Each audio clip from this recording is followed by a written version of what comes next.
Hello everyone, and welcome back to Need for Speed Unbound.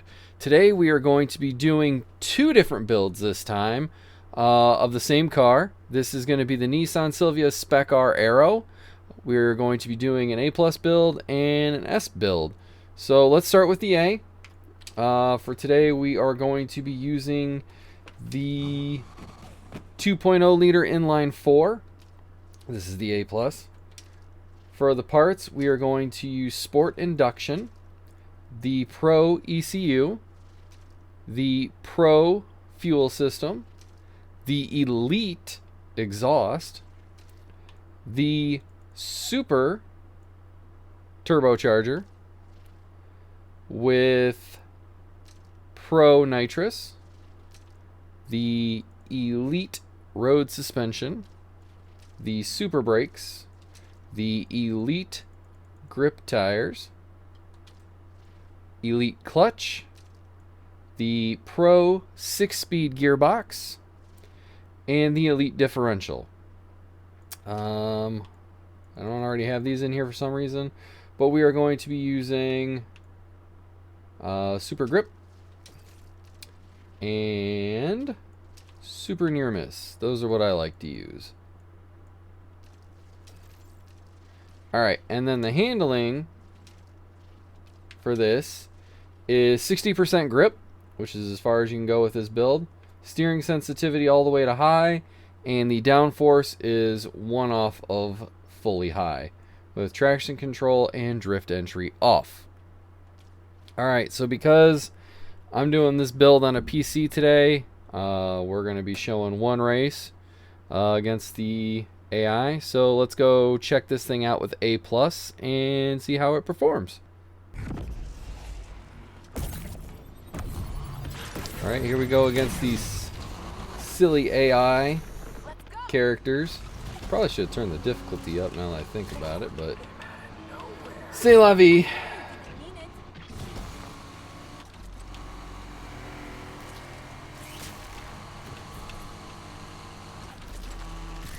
So this thing does handle a lot better than I would expect it to with only 60% grip. It actually hugs the road and the curves really well. Where this one performs best is when it starts to get into the higher gears, or I should say the higher speeds. As you can see, I'm starting to pull until I wreck. Until I wreck, of course. I start getting excited about how it's going and bad things happen. But we're just going to catch right back up, and then we're going to get that lead. That should have been ours already. I should have drove through that gas station.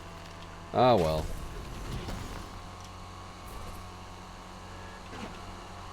As you can see, this thing corners really well. It doesn't really want to slide much on me, which I really appreciate with it being a 60% grip build. And I think this is a rear-wheel drive car. You would think it would want to spin out on you, but it does pretty well holding in the corners and not doing that, which I enjoy until you tell it to. So as you can see, I'm catching up to Harlow. I should already be in front of Harlow, but you know, when you wreck out, bad things happen. But I'm going to catch her here real soon.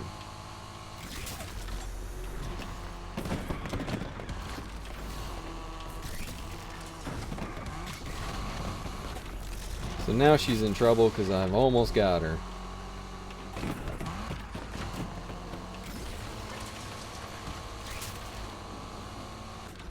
So we'll draft a little bit and we'll get a little bit off of that guy. Thank you, and we'll see you, Harlow. You took the wrong path.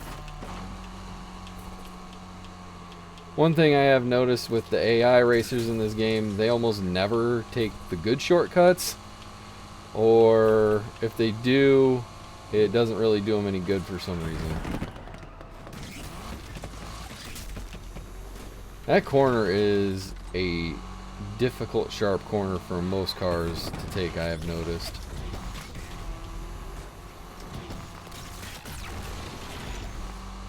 As you can see, this thing builds up boost pretty well. It's not too heavy and not too light, so it flies decently. It doesn't just drop like a stone or float like a feather. which, depending on how much boost you want to build up while you're in the air, could be a good thing or a bad thing. This race is still gonna be mine. Yeah, okay. And as you can see, we've put some pretty decent distance between us and Harlow. Oh god, I can't take that shortcut there, I forgot. This isn't the race I was thinking it was. This is the endurance race. So that shortcut is not allowed. But even wrecking out, I still managed to get my lead back right away. I didn't lose it. And I'm pulling on them. And I don't know this race very well at all because I hardly ever race single player. And this is not in the multiplayer. But due to money constraints, I had to do this on single player on PC.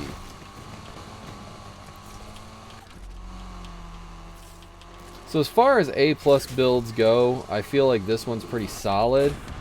It's not going to win everything, but it's also not going to lose everything. So you'll have some that you're going to win, and then there's going to be times where there's going to be other vehicles that are just going to smoke you, and you're not going to stand a chance.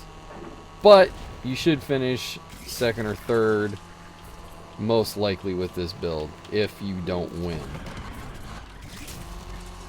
So, kind of a middle of the road build. Not a big deal to not win all of them, even though I know everybody always wants to win. But yeah, I mean, this is a pretty decent build. I used the handbrake in that corner to slide around it, and it was very controllable doing that. I could probably turn some drift onto this car and have it be very easy to handle. I just choose not to. If that's something you would choose to do, then you can definitely do that. Honestly, these builds are just a base. You can alter them in any way, shape, or form that you would want, and then make it however you would like. These are just to get you started and give you something good to start using some of these vehicles with. Especially some of these ones like this one that aren't really out there and a lot of people haven't made videos on, as far as I can tell. Okay, now that we have done the A+ build, I'm going to show the S build off, which I think is probably where this car should live. So for S, we are going to use the 3.0 liter V6 engine. For the parts on this thing, alright, so for the parts on this build, we have the Sport Induction, the Super ECU, the Super Fuel System, the Super Exhaust, and the Elite Screw Supercharger with Sport Nitrous, Elite Road Suspension,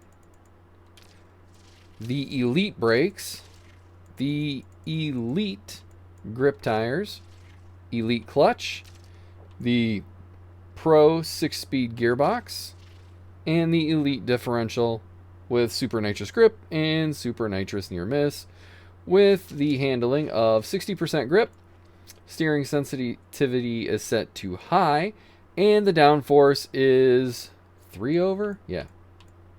3 over from to the right, with traction control and drift off. Alright, let's go hop into an S race and see how this thing performs. Oh, also, as you can see, it has a top speed of 210 miles per hour with a 0 to 60 of 3.2 and a quarter mile of 10.9, which is pretty decent numbers. Okay, let's go hop into that race. Alright, so here we go against the AI again in this S-Class race. So off the line, it's not too bad. It starts off where you got to catch up a little bit, but once you get into that second or third gear, it just starts taking off. As you can see, I'm not even boosting, and I am catching chase like he's standing still. So we'll go ahead and boost there. We're going to come up to this one. We'll go ahead and handbrake that corner just to be safe, so we don't end up in those trees, and we'll come around, and we're going to just take off and hopefully make no mistakes. Oh, and then the cops want a piece too.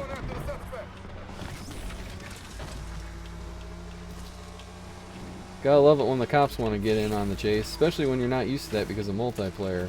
Not that they're difficult or anything, but, you know, they add something to the race occasionally. As you can see, this thing went through that corner pretty well, and a lot of people lose that corner. That was my bad driving there. That was my fault. That should have been better than what it was. But I took it poorly. Hi there, Mr. Officer. Goodbye there, Mr. Officer. And then we're just going to zoom on down.